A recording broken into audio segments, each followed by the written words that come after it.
MMC Quang Theme. Very happy to accompany you in today.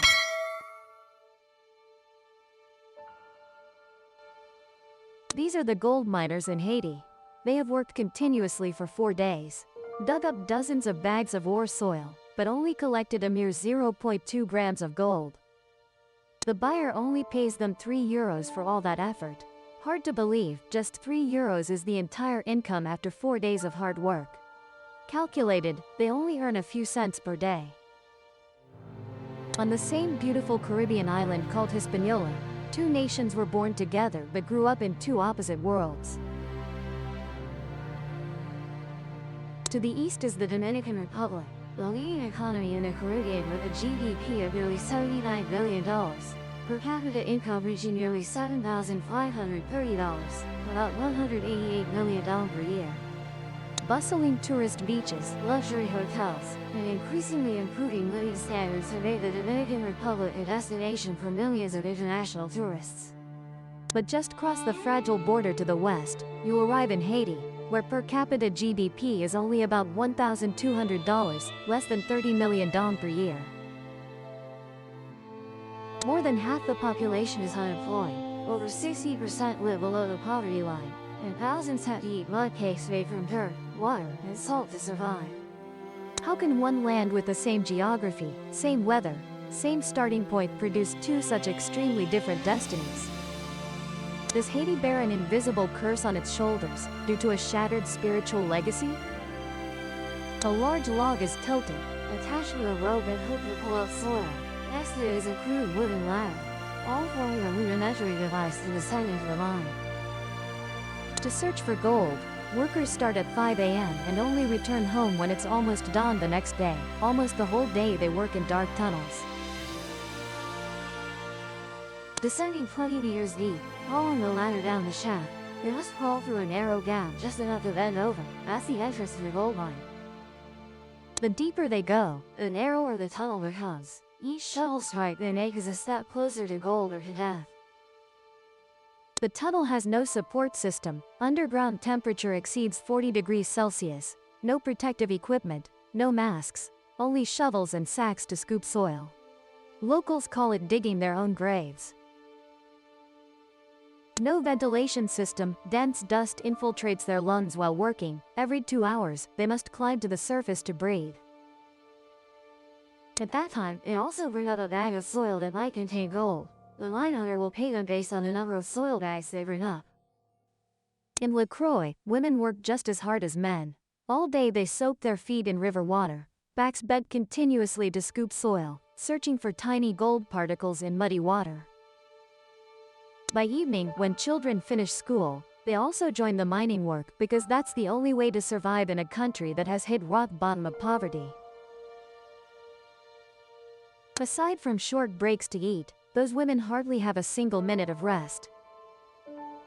"We don't want to do this work," one person said, "but we have no choice."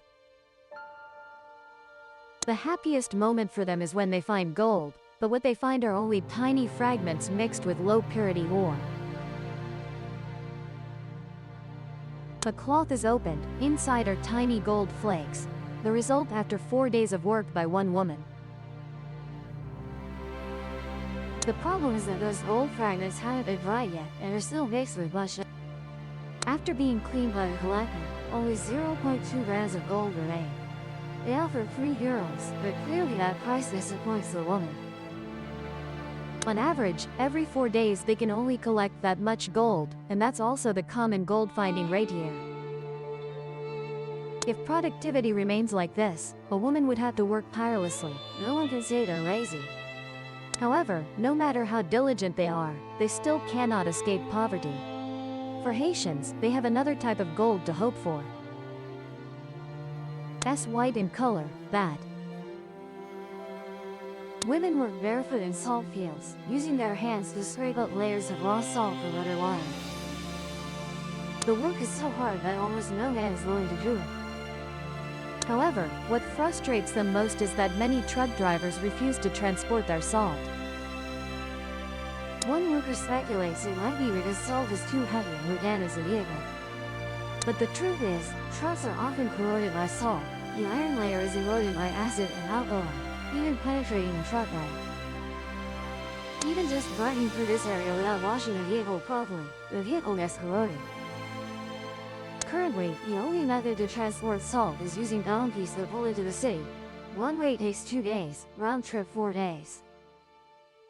With that time and effort, it only earned about $24 for each load of salt. But the carrying capacity of donkeys is very limited, not enough to create a complete production, transportation, and consumption chain. Now, let's temporarily leave the mountain villages and turn our gaze to the capital of Haiti. And visit the family of France. Over 200 years, this city has suffered 4 major earthquakes, along with fierce tropical storms and devastating wars. If the yellow of Le Groix carries wounds on the Earth's surface, then Port-au-Prince is where wounds from deep within society are clearly manifested. The name Port-au-Prince sounds magnificent, but in reality is a painful legacy. In the past, a French ship named Prince once docked here. Later, people named the entire area Port-au-Prince, Prince's Port. Although French is the official language of Haitians, to this day, people still use a language called Creole. A combination of French and native African languages, a legacy spanning 2 centuries from the colonial period. This man speaking Creole is the Captain de Zone Vest, a relatively easy-to-travel paved road. But from there to the final point at Beau St. Nicolas, the 80-kilometer stretch is completely dirt, rocks, sand, and soft soil. Along the subsequent journey, to the left of the vehicle was the deep blue Zone Vest, where sea and sky blend brilliantly. Sitting at home, cold from heating, turning on the air conditioner and scrolling through your phone, you would find this. But if you live there, hunger is a real torment that drains your strength. You won't have the mind to admire that beauty anymore. Haiti has no railway connecting to the northern part of the island, while bus ticket prices keep rising. Such a trip costs about 15 euros, equivalent to half a month's income for a local resident. This is truly an impressive figure for any country in the world. Moreover, there's nothing to eat on the bus either. Some people choose to sit on the roof of the bus, despite the scorching sun, because it's half the price. The comfort and safety are also reduced by more than half. The young man had to use a hand pump for 20 minutes, but it was only enough to barely hold on. You see, by the roadside there's a small repair shop, just a few makeshift wooden planks, opened by an orphan after the 2010 earthquake. He has a unique method for fixing tires that he invented himself called the fire technique. After using a file to roughen the rubber around the rim for better adhesion, the teenager places the damaged inner tube on a machine he built himself. In high-temperature areas, most of the children's parents are unemployed. Even a basic meal is a luxury. To survive, many children have to eat a type of cake made from turkey. This food is made from yellow clay mixed with water, filtered, then adding a bit of butter and salt for flavor. Then, this mixture is flattened thin and dried in the sun. When the water evaporates completely, a dirt cake resembles. However, the feeling of fullness when eating dirt cakes is just an illusion. The body cannot digest them. If eaten too much, the cakes accumulate in the stomach and intestines, causing blockages, making the person unable to excrete and eventually dying from intestinal. Additionally, the soil contains many bacteria and parasites that can be fatal. According to preliminary United Nations surveys, the severe food shortage in Haiti has left 40% of children malnourished. In 19%, anemia occurs and 20% die from diarrhea after eating dirt cakes. Even more tragic is that more than half of Haiti's population has to consume this deadly cake daily. Although they know its dangers clearly, compared to chewing tree roots or eating grass weeds, they have no other choice, and dirt cakes still make the stomach feel slightly less hungry. Sadly, not everyone has enough money to buy such cakes, because even this kind of food has a price. And in Haiti, where average daily spending is only about $1, a dirt cake costs 10 cents. That is the bare and cruel truth in Haiti. While others pursue dreams of success, most people here only hope to survive until tomorrow. Let's return to the crowded bus. The bumpy road earlier was just an appetizer. Now, the bus has to face a real assault course. This dirt road has become sharp like a grater. Stones just need to be slightly loose to get stuck to the gap between the two wheels. She has to travel back and forth on this route 4 to 5 times. Once, the bus took 2 days to reach it. She has been traveling on this route for 10 years, and after 10 years, nothing has changed. Haiti's terrible transportation infrastructure is no accident. In the list of the most corrupt countries in the Americas, Haiti always ranks first. Newly elected politicians rarely care about the people.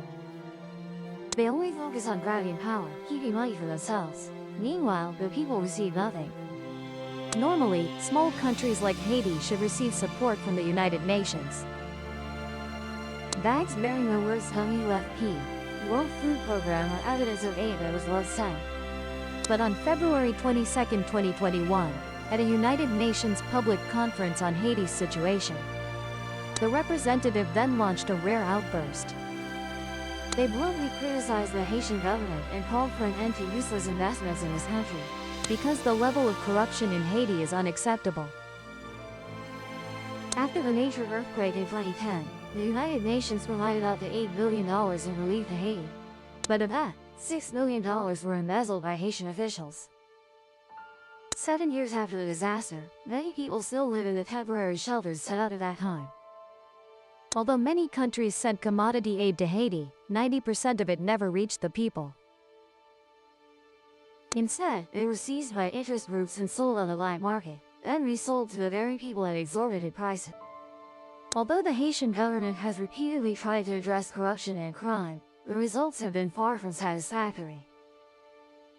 One group of officials gets removed, another replaces them, and criminal organizations are nearly impossible to eradicate.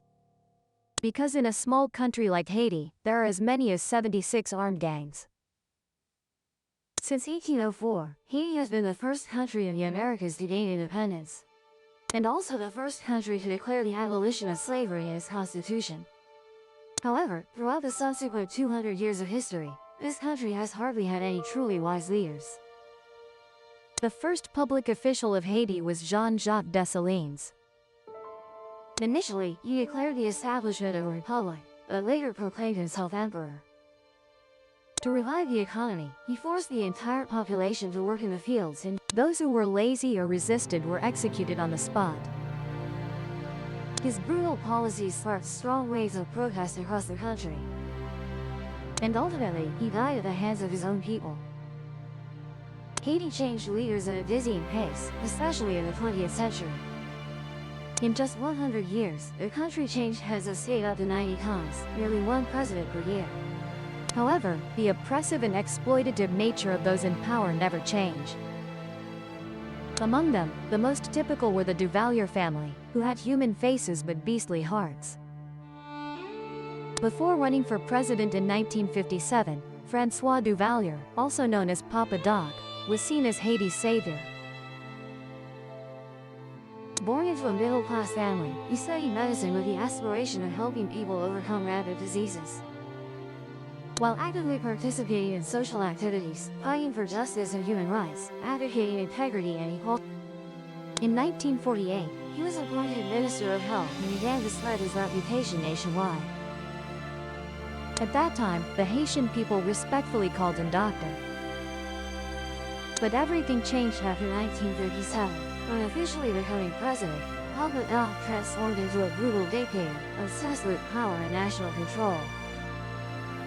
He established a totalitarian dictatorship combining politics and religion, imposing it on the Papa Doc began to propagate and implement voodoo doctrines, a form of traditional belief with mysterious hoax. From a president, he proclaimed himself a high priest, claiming to be the embodiment of the founding heroes and directly presiding over horrifying live sacrifice rituals. Haiti is a country with a very high illiteracy rate, which made voodoo doctrines easily penetrate the poor class. After controlling the people's faith, Papa Doc moved to manipulate the national economy. He plundered resources through a series of cruel measures, forcing businesses to pay money under the guise of contributing to the nation. Those who refused were imprisoned, tortured. He forced people to buy national lottery tickets, but the prizes always led to his relatives. Each month, he sold 5 tons of Haitian blood to the US, leading to numerous HIV infections and deaths among them. He also signed a labor contract with the neighboring Dominican Republic at a price of $60 per person, supplying tens of thousands of workers each year, turning human trafficking into state policy. Papa Doc alone accounted for 90% of the national wealth. To consolidate power and suppress any signs of resistance, he established the infamous Tonton Macoute militia. A brutal paramilitary force, not under military command, loyal only to the president. Members of this organization were mostly gangsters, thugs, and cruel landowners. Their daily tasks were to arrest, torture, and execute anyone who dared to oppose Papa Doc. Before the Duvalier family was overthrown, this organization had killed over 60,000 innocents. In 1964, Papa Doc amended the Constitution to make himself president for life, banning all other political parties. In 1971, he further changed the law, lowering the minimum age to become president to just 18. Because his son Jean-Claude Duvalier had just turned 19. In April of the same year, after witnessing his son take over power, he passed away, ending a bloody dictatorial life. But the suffering of the Haitian people did not stop. After taking power, Jean-Claude Duvalier, also known as Baby Doc, was even more greedy and brutal than his father. Every time countries provided aid to Haiti, he quickly pocketed all the money. Most of the aid money that should have been used to improve the lives of Haitians was embezzled by Jean-Claude Duvalier, aka Baby Doc. Of the $20 million aid from the International Monetary Fund in 1980 alone, he embezzled $16 million. Under his cover and tolerance, his family members also competed in plundering. His father-in-law sold the oil-rich island that Mexico had given to Haiti, reaping huge profits. Illegal activities such as human trafficking and other black industries never ceased. During his 15 years in power, Baby Doc accumulated assets worth over $900 million, while the per capita income in Haiti at that time was only about $1 per day. It was not until 1986 that the bloody reign of the Duvalier family was overthrown. However, the successes were no better. Corruption remained rampant, and power was still exploited to oppress the people. Since then, Haiti has remained mired in instability. The people's lives are miserable with no way out. The streets are chaotic, and the social welfare system is almost... People, regardless of age, must work. Having no money means death will come very quickly. Having a little money might only mean dying a bit slower. The elderly man you see before you works as a charcoal burner, currently performing a simple prayer ritual in his small room. He is not alone, as 90% of Haitians follow Catholicism and Protestantism. Faith is the only thing left for them to cling to in this harsh life. Although time has passed, the influence of voodoo teachings in the spiritual life of Haitians has not diminished. Maturi, the charcoal truck driver he followed, is a particularly mystical person. He believes in all religions. This speed helps the truck avoid sudden jolts and allows for timely braking, but it also makes him unbearably sleepy.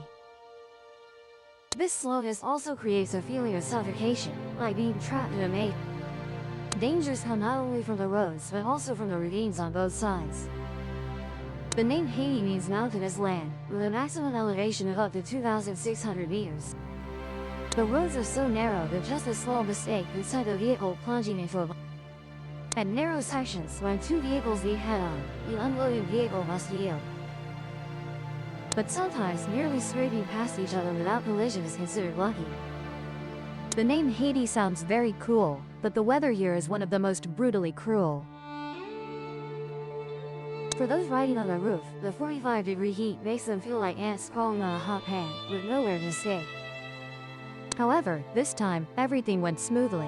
Macari's truck passed the most difficult section of the road. Perhaps thanks to the words from 1804, when Haiti gained independence and defeated Napoleon. They were once regarded as the greatest symbol of anti-American revolution, the first black nation to gain. They once stood at the forefront of the liberation movement, but the price of being number one was too high. Haiti had no currency, no governance experience, only known how to grow stuff. But in over 200 years, That growing has almost entirely been failure. The glory of the first independent nation soon faded. Haiti has never touched wealth or happiness, internal divisions and rampant corruption. Below are the impoverished peasant class, above are the minority of military and politicians. They are the only country after World War II whose per capita GDP did not increase for 50 years. And also the country that experienced the most coups in the past 2. Today, when mentioning Haiti, people can hardly find any words of praise. Paradise fallen into hell. From a Caribbean island once celebrated for independence, Haiti has become the poorest country in the Western Hemisphere. The Great Revolution of the past did not create a modern nation but left behind a country failing in every aspect. But if we zoom out the lens, ignore the dry statistics and deceitful politics, we will see in the Haitian people an incredibly fierce vitality. In the distant future, can they live peacefully, realize their dreams, and break the centuries-long curse? Can Haiti rewrite its own history or not? We, the outsiders, can only wait. Video, Dawn.